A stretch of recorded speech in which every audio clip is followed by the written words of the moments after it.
Bennett Davison with another EuroHooplife podcast. We'll be interviewing Darren Towns. Darren, we're going to be talking specifically about Finland. Interesting fact is the team name was BC Nokia, which is actually the Nokia. Yeah, The city that you played in was in Nokia, and this is yeah, the team owner was the guy who actually created the cell phone Nokia. Is that correct? yeah. That's where he's from. He's from that town, and I didn't even realize it until I got to that town, and it was like, yeah, the guy who made the phone, no kid. This is the town. This is where he's from. And I'm just like, wow, okay, I didn't even know that, man. There you go. So yeah, that's where he's from. So what was the city like? How big was it? What would a player or family expect if they ended up going up to Nokia, Finland? It's a very I'm trying to explain this. It's a small town, right? Okay. But it's not like it's a huge town, but it's just a place where people live. It's just it's a huge. Yeah, I can say maybe like 30 to 50,000 people live in that town. Okay. But the next town over, that's like a half an hour drive, is Tampere. And Tampere is the second largest city in all of Finland. Okay. So if that town was too small for you, then you can go to Tampere, where there's obviously 100, like maybe like 500,000 or 300,000 people living in that town. Okay. Yeah. So what was your time like there? What was it? Obviously, you said it was a small town of village, but sometimes those small towns are the best ones to play in because you're the center, the focus of that town. You're the only show in town. There's a big fan and town support. But once you got there, did they give you a car, an apartment? How was the whole thing structured? Just so a player would know what to expect when they get over there. Yeah. So when I got there, they gave me an apartment, and I shared an apartment with a teammate of mine. And that was something that I learned when I first went to a Nordic country. Mm-hmm.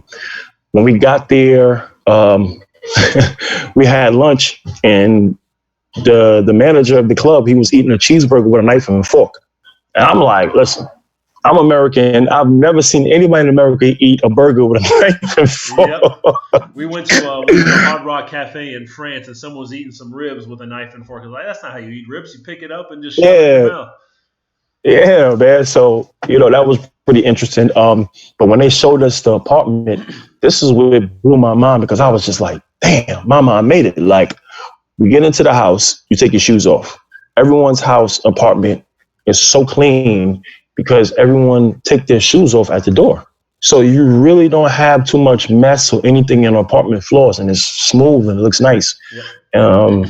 So he was showing us the apartment. The apartment was good. It was nice. It was furnished. We had our rooms. We had a nice big living room. But the thing that blew my mind is that we had a sauna in our apartment. A Finnish sauna. I mean, like, I only seen saunas when I go to like a fitness gym when I go back home in New York City, and but it's like a sauna. I have a sauna in my apartment. I live there. Oh man, that was probably the best thing ever. That's why you say, one of the best things. I'm staying here. Yeah, definitely, man. I was there 7.5 months. It was lovely. Me and my teammate, we'll have a practice, and then we'll come home, take a shower, and then we'll get in the sauna. And then we'll relax. And then especially before game night, we're definitely getting a sauna just to help our body heal a lot better. So it was great. And awesome. I loved it. So once you got there and you said, it sounds like the setup, the living situation was great. Basketball wise, how did they set you up? Were you obviously a small town? Everything's probably located right, not too far away from each other. What were the facilities like? How many people were at the games? How many people were in the league? How was the Finnish league as a whole thing? And then how was the whole league structured? How did you enjoy yourself there basketball-wise?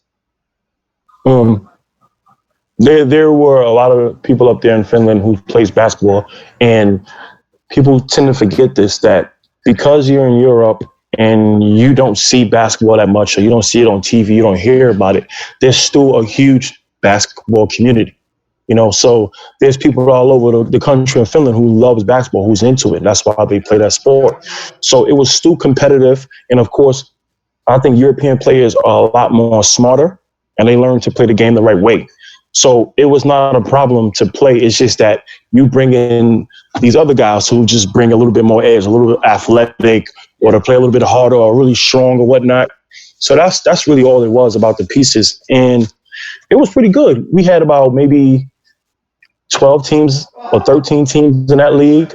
Um, the gym where we played, it already had a weight room inside. So all we had to do was literally walk maybe about 10 minutes to the gym, So it sounds like and the it whole wasn't too structure bad. was set up for you to succeed in basketball. And Yeah. you sometimes, like I was saying in the last interview, Puerto Rico, on Monday you're at one gym on this side of town. Tuesday you're at another Mm. small little gym with cement floors and like dragonflies flying through it.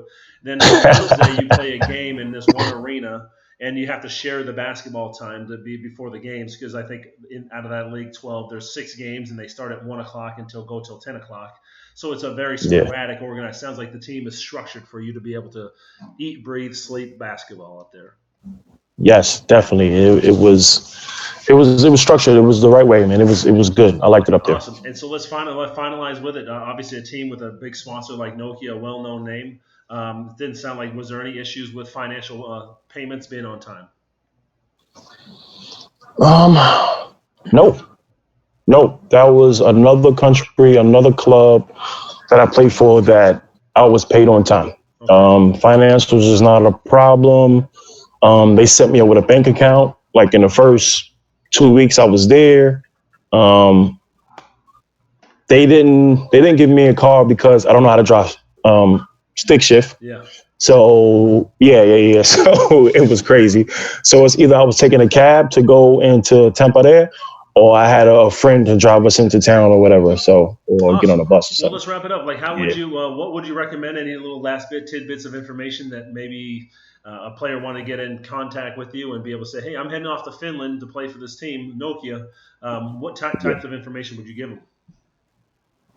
I would say go up there and be mentally focused on the game and bring the warmest clothing you can find ever, because I've never been that cold in my life. Like I'm from New York where it gets really, really cold. But I mean, it was times in February where during the week it was like negative 28 Celsius. But that's what is that? That's still 25, negative 25 Fahrenheit. Yeah, Like that's like freezing cold. It unheard was of. times where like I was going to practice and the cold was literally slapping me and punching me in the face. Uh huh. I had to go back in the house and put a scarf all the way around my face and put my skull cap It's on like this pins and low. needles all over your So face. yeah, man, it was cold. And I had a black scarf.